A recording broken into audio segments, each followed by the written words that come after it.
Super. Amle ma vie, mais devio, oba mega ho, papa me chichi bla be bonne. Nou kata mega ho be nya o bro. Devio me po ma wo do fa. Kaka ba yeso bogo. O me nya do fo ila me asika ka ba cho subo ne. Na wa de fo. Tala ame chichi o senu agome. Nya fi ka mountain ona. Nya leke ba si wona no. Nya leke o te wo aya, le o te sona ya me. Le te sona ya fofo me. Eh, aleka mountain sona ya fofo me. Amachichia ore onye. E ya tare Bibla be exactly keli o le fiasi pe apon kome. Yo le blabe. Kakwe na mau.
Devant les stratégies de la guerre,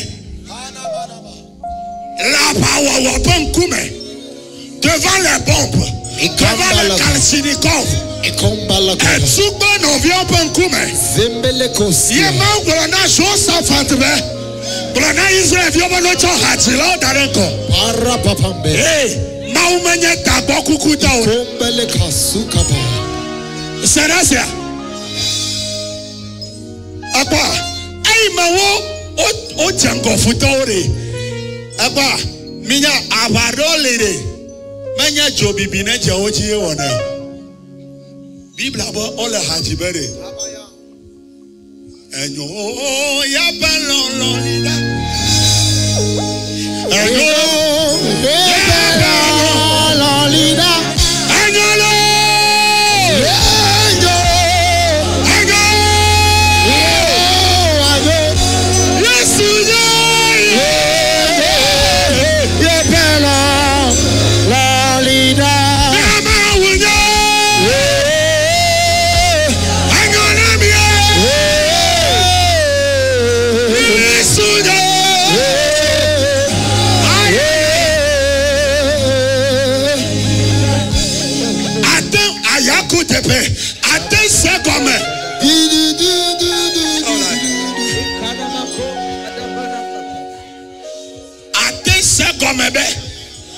Mau tiba ya uame. Mau peta madodo nyebe ya uame. Voyo la biachwa mo babo no globe. Enyo. Ya bela. Walida. Engolo. Enyo. Ya bela. Walida. Engolo.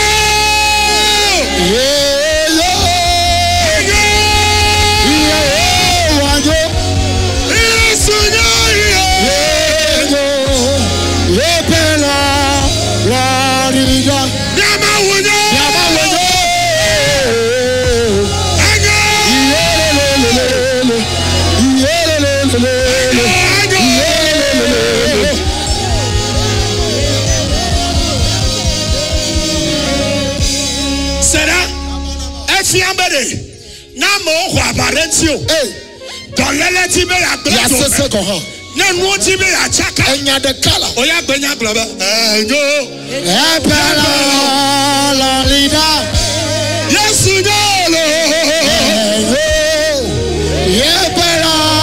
la Lida,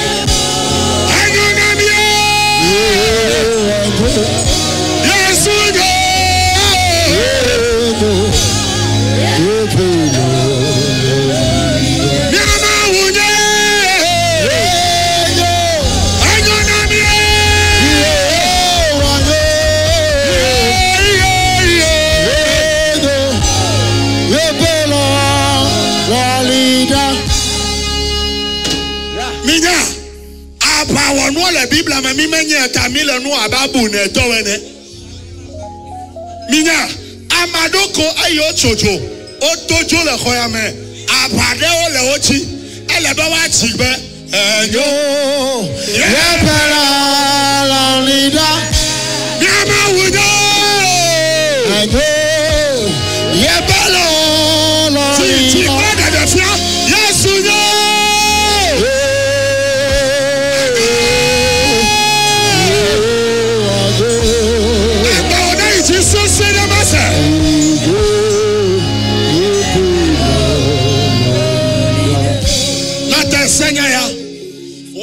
ya to wuli sesede achihaya egbo wadi uto novi oto na neja jode ti o pata apa menyenye gblebe no chihaya ne ma wu amo ma unto no chi ne awu ame Alakostetada. Ekanamako celeberiata. Amado, please. Amado le khoyame. Elle a pas cessé de meto. Aba onu ea.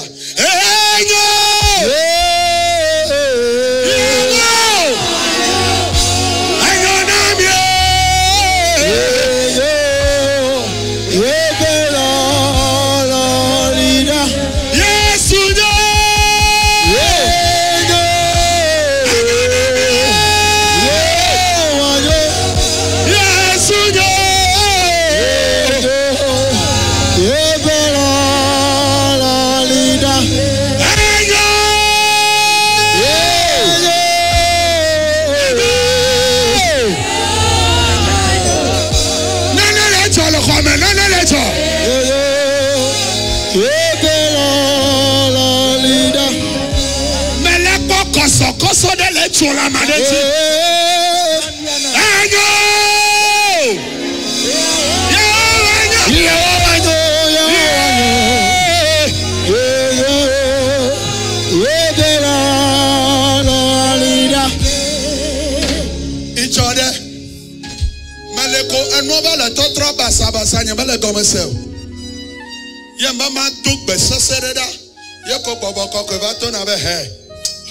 Le tukada o mapa me chapa onu de na we yemba awo yesu aba onuka yo to na be ko gbeji na subo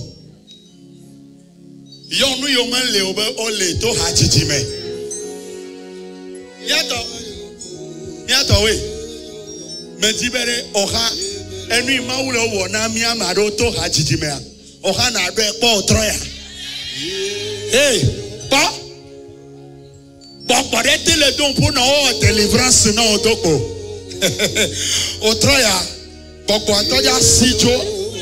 Elle avait Bible na menyabe ye nona ye vio pe kafu kle subo me. Mauma temva nous sere agananyo. Mi c'est quoi? Hein? Un chef de l'administration territoriale à Nani.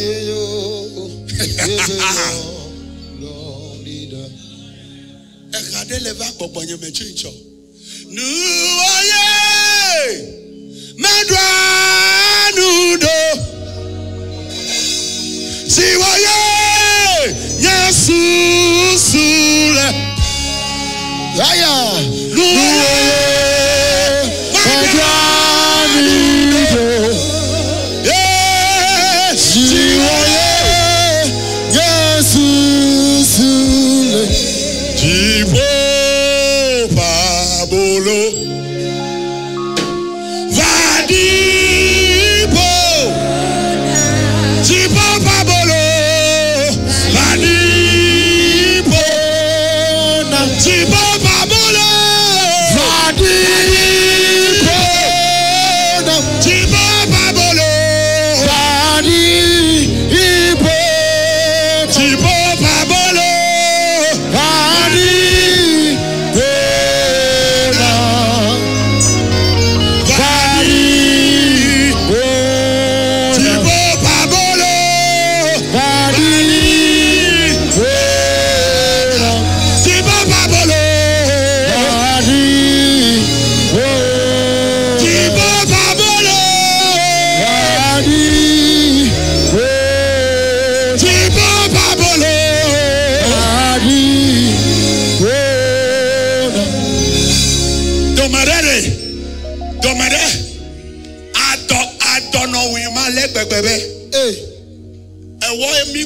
Chimeno, elle avait un gars comme y'a chop la et chamaleo, y'a comme un homme, et y'a sous combien non lui a dit qu'à sede bakabe, y'a comme Amanakosia.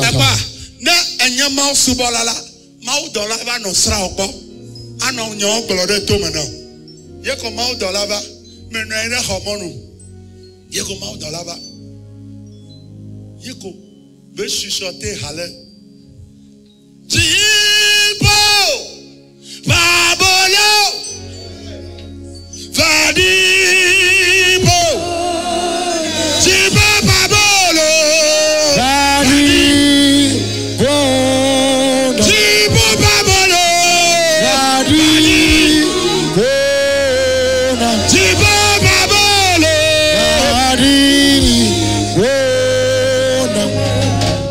Tiravo. Ma miti amaton. Yako enwa nyon le menyebe ma to jagoji. Yako ma doko frère la goji. Oh, fi alea.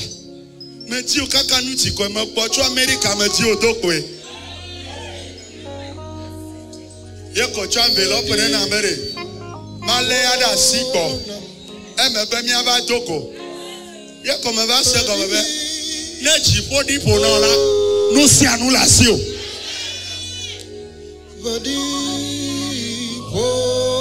Jibo babolo, Vadi, Jibo babolo, Vadi, Jibo babolo,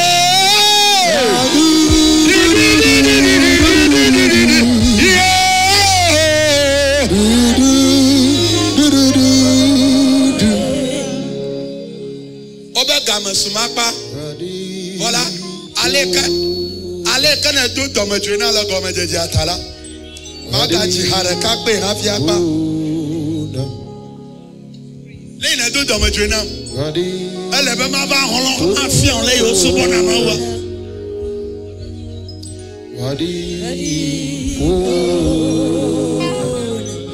Anya mawu fafa aya.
The Lord is a rock for me.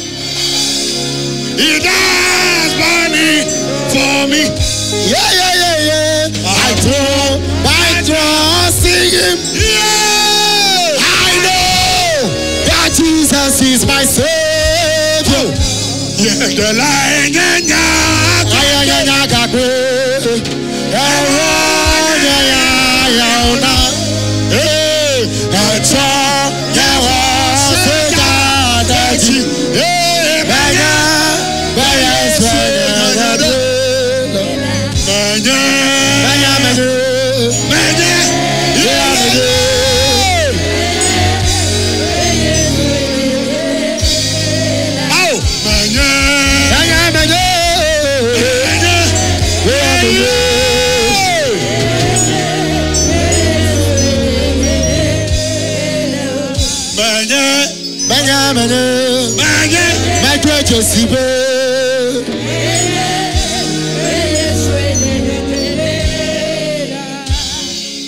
Yesu demi chokuma ana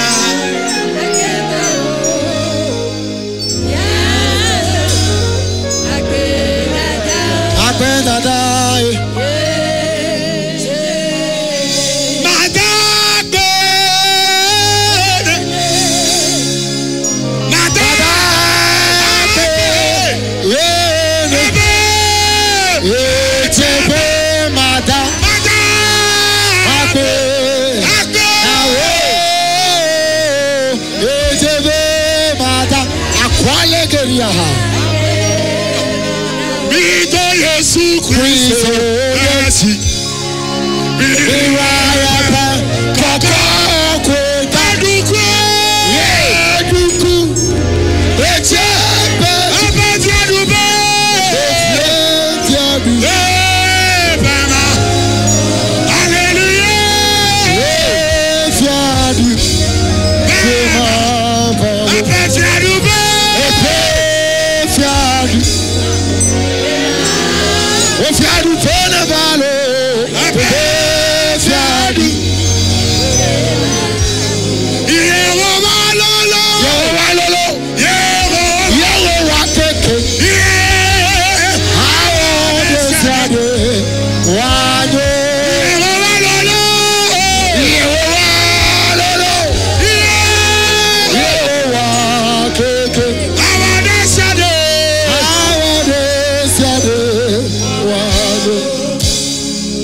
Azikwi Magbo Esinu.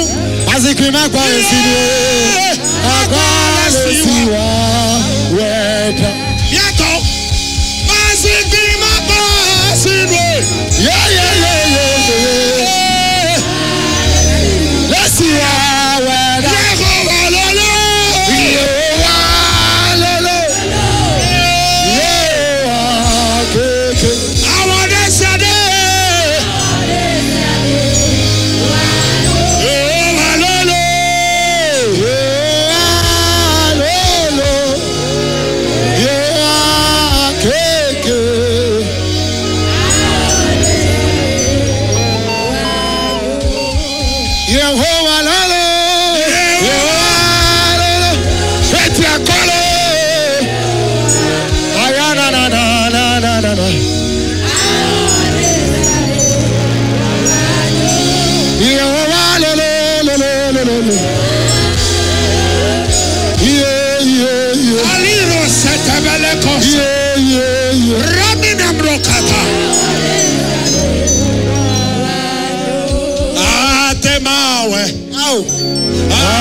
Afi mido yala kapalividi rakente balusa eredelebele dosa Ibanakosi adabale alakabale telebelebe ibarababelebe ikala kapabambele ikana banana niata ikobelebelebe ikomanana niatelebe sadaba iperebebebelebele ikana mandelebe sukababambele ikana manesi anamado sadaba ikwaka kapabambele